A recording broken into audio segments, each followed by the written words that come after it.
Welcome sa Lupa Kanserye. Talagang ang kaldero ay anong itim. Ay wag magtaka at saka huy nagluluto. Ay tanyo naman pandilagay dinis kumaren juice. At ayan na nga at inumpisa na ang pagbayo. Sige, dok-dok. Aring mga batang ari aalis sa tabi pansikiplat panggulo lang naman din eh. Aba, ayot dumagos na nga si Andrea. Alay, nakimali-mali pa.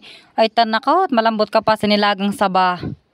Tigas-tigas pagkakain na may anong lakas. Ayan, nananapo na. Ay dahan-dahat, sayang ang saging. Okay, aba, di kaya ang batang aritang hod. Aba, kala yata siya aking bibigyan. Ano ka, ginagaling. Ako nagpapakahirap din na magdudok-dok. Sige, kakain. Aba, maghirap pa ineng. Aba nga.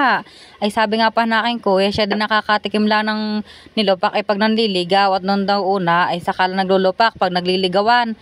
Ay ngayon di kahit walang ligaw ay naglulupak basta maulutan. Dini nga pala sa puntong are tayo patapos na. At tatanggalin na nga pala din ang saging din sa pandukdok na are. At yan, kinawot na. Oh, at nang walang masayang. Oh, diga? Oh, ay talaga nakahirip pa yung sandukdok eh. Oh, ayan na pala ang ating finished product na nalupak na saging.